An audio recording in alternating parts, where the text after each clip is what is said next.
नमस्कार मित्रों। बहुत दिनों के बाद आप सबसे मुलाकात हो रही है और ये इस समय कृषि बिल पे एक बार फिर आंदोलन पूरे देश में फैला हुआ है। कुछ किसान संगठन इसके समर्थन में है और बहुत अधिक जो है इसके विरोध में भी हैं लोग। मैं इस बिल को जो जो तीनों बिल है, मैं 3 वीडियो इस पे बनाने के लिए विचार किया हो।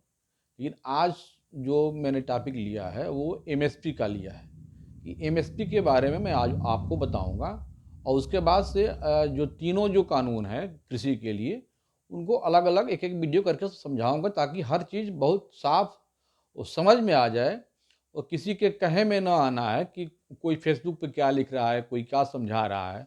आपके सामने बिल होगी, एक एक पॉइंट आपके सामने मैं रखूंगा और ये आप उसको देखिएगा कि बिल सही है, नहीं सही है, किसानों के हित में है या नहीं है। लेकिन आज एक छोटा सा टॉपिक है एमएसपी और उसी के ऊपर आज का ये वीडियो है। मैंने कुछ चीज़ें इसमें लिख लिया है इसलिए कि समय की बचत होगी जो है, क्योंकि लिखने में भी कुछ समय निकल जाता है, वीडियो और बड़ा हो जाता है, इसलिए मैंने कुछ चीज़ें लिख ली है। एमएसपी यानी कि देखिए, मिनिमम सपोर्ट प्राइस, न्यूनतम समर्थन मूल्य।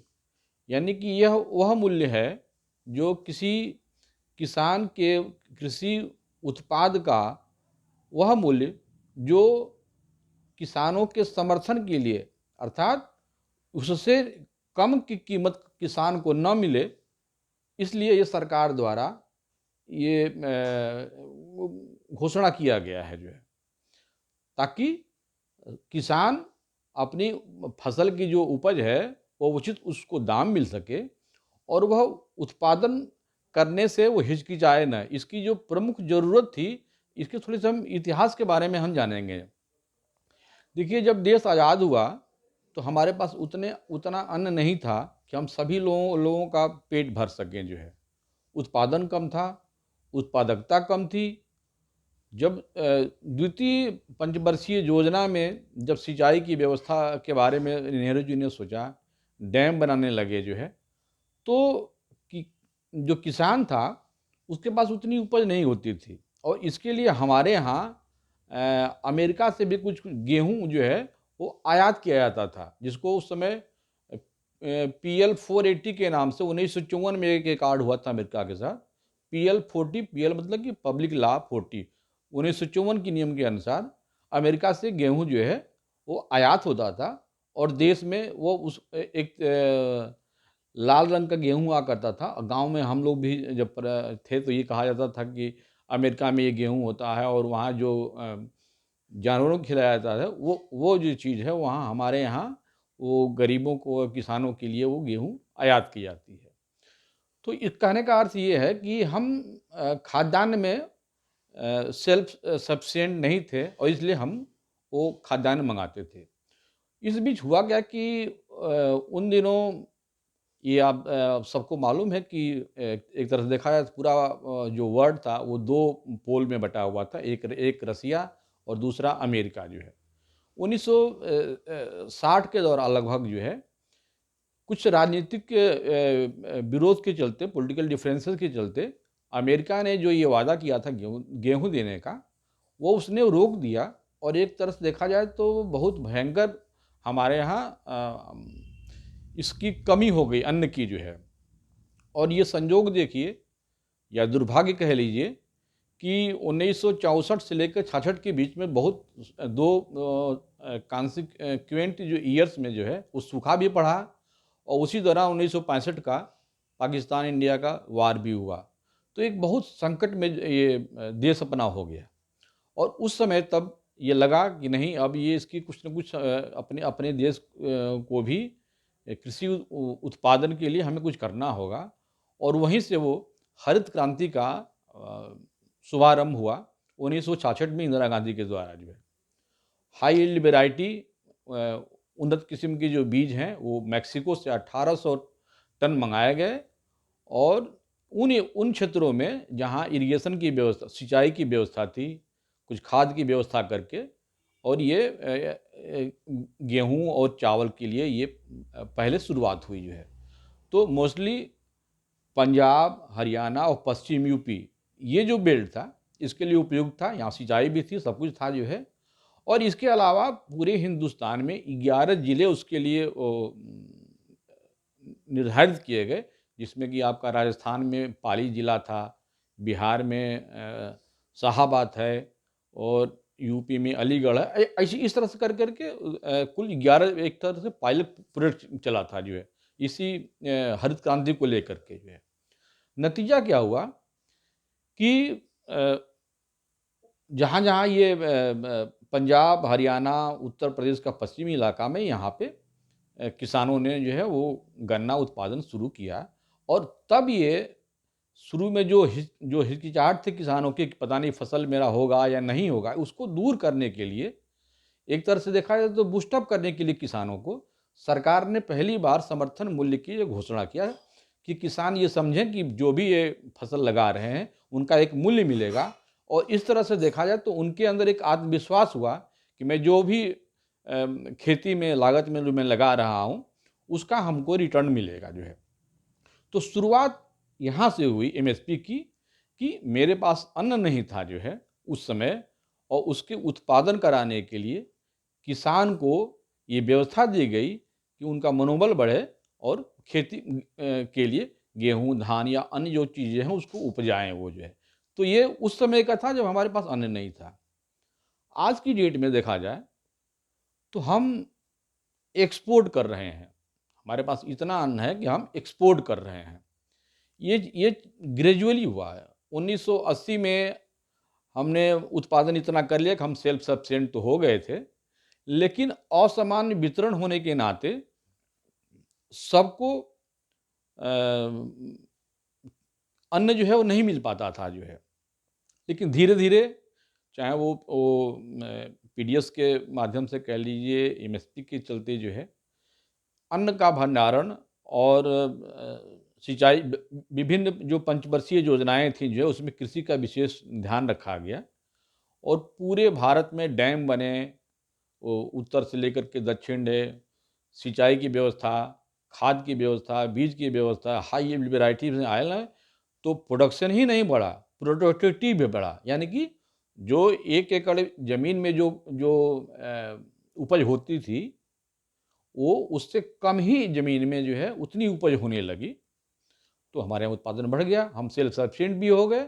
और आज के डेट में हम जो है अब दूसरे देशों को भी अपना अन्न जो है वो निर्यात करने लगे। तो पहले जहाँ जो चीज़ की जहाँ कमी थी, आज हम वहाँ पे सरप्लस में हो गए। तो सवाल उठता ये है कि तो फिर अब एमएसपी की ज़रूरत है कि नहीं है जो है? देखा जाए तो उस ढंग से तो ज़रूरत नहीं है, लेकिन चूँकि हमें हमारे देश में गरीबों के लिए एक फूड सिक्योरिटी एक्ट जो 2013 में जब मनमोहन सिंह ने पारित किया, तो सरकार का ये कहना था कि नहीं, हम पूरे भारत के लोगों की सुरक्षा लेते हैं, खाद्य सुरक्षा की हमें गारंटी देते हैं। और उसके हिसाब से ये एक्ट जो 2013 में आया, उसके लिए सरकार एमएसपी पे खरीद के लिए वो बाध्य है, क्योंकि जब जब गारंटी आपको देना है, तो फिर उनको अन्न कहाँ से देंगे आप? तो कहीं न कहीं से तो खरीदेंगे ही जो है। इसलिए एमएसपी जो है, वो अभी भी चल रहा है।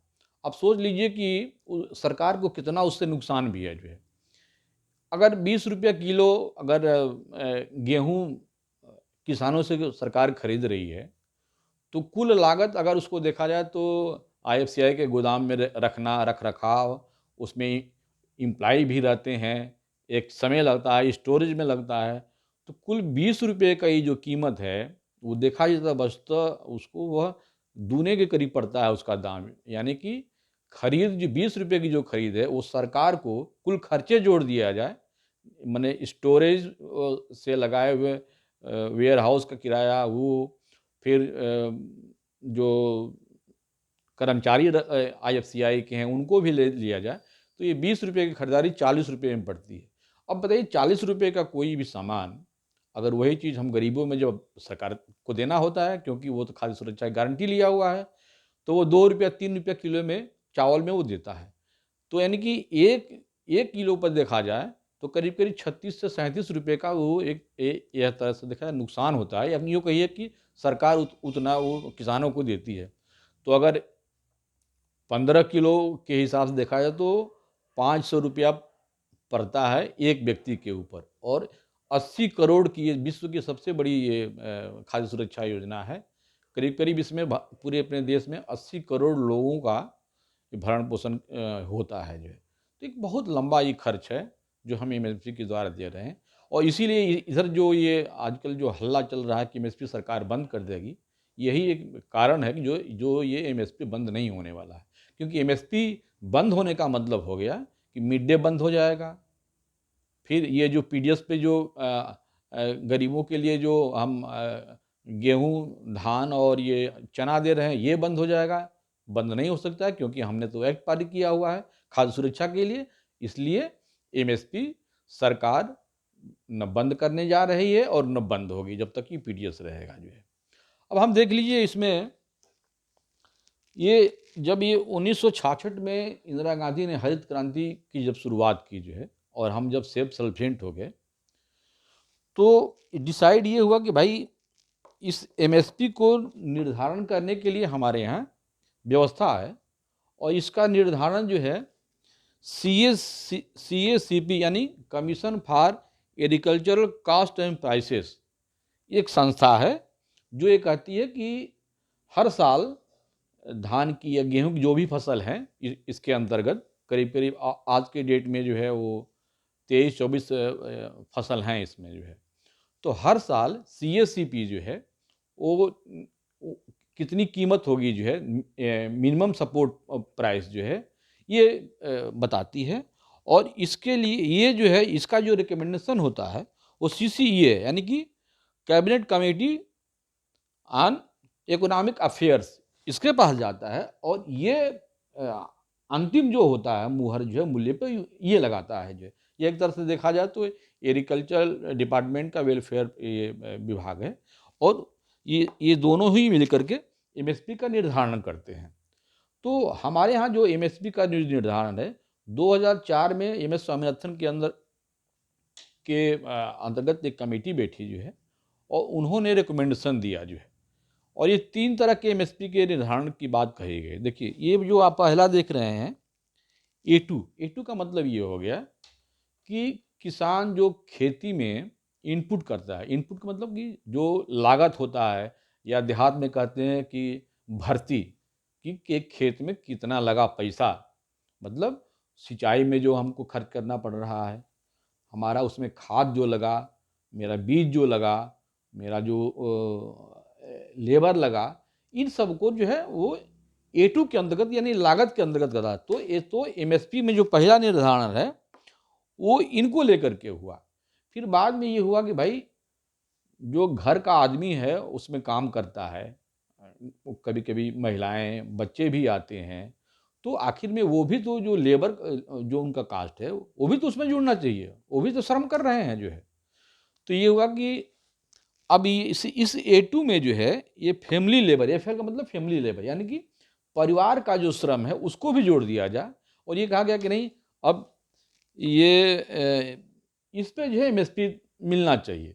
लेकिन एमएस स्वामीनाथन ने इसके अलावा एक और व्यवस्था किया जिसका नाम हम C2 कहते हैं। C2 क्या है कि A2 प्लस एफएल यानी कि जो उस खेत में जो लागत लगा, लागत का मतलब वही खाद, बीज, सिंचाई, लेबर, फैमिली लेबर, इन सबों को मिला दिया जाए।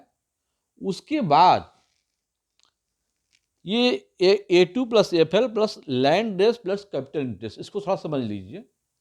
अगर सब इसका अर्थ, कहने का अर्थ ये है कि अगर हम सपोज कर लीजिए कि अपनी जो कृषि भूमि है उस पे हम खेती नहीं करते, तो एक तरह से उसका भी तो रेंट मिलना चाहिए, लैंड का रेंट मिलना चाहिए। या यूँ कह दीजिए कि अगर हम खेती नहीं करते तो कुछ और करते मतलब कि एक तरह के वो अपॉर्चुनिटी है किसान के पास कुछ करने के लिए। अगर हम खेती नहीं करते तो कुछ और करते, तो वह जो अपॉर्चुनिटी हमने खो दिया, ये उसका वो कास्ट है जो है।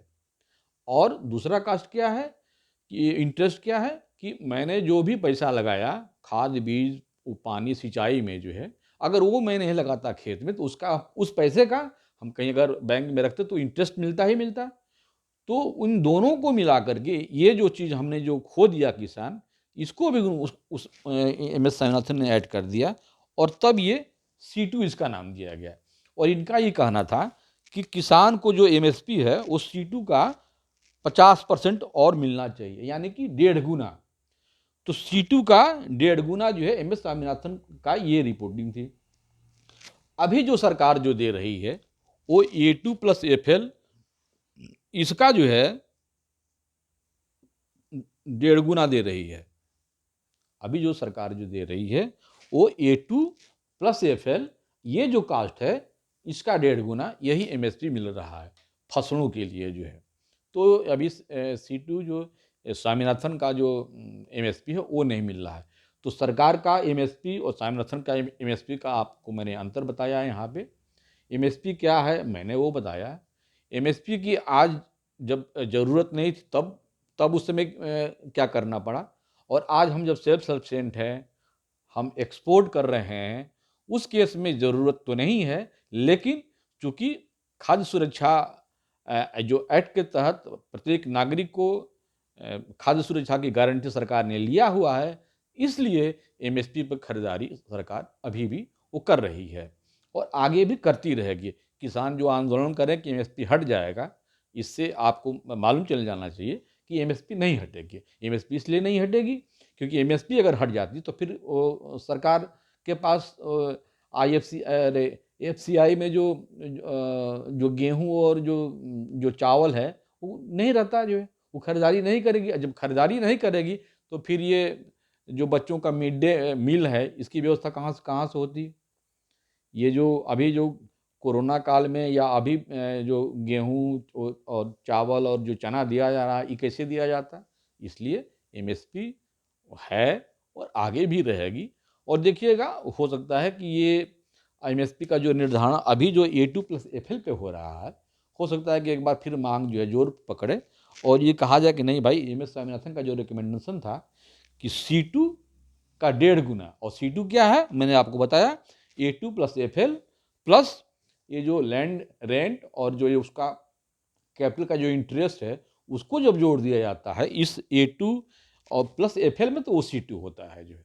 अक्सर आप डिबेट में देखते होंगे C2 वगैरह का नाम लो लेते हैं किसान नेता, तो C2 और कुछ नहीं है, C2 यही है जो MSP का निर्धारण स्वामीनाथन ने अपना सजेस्ट किया हुआ है।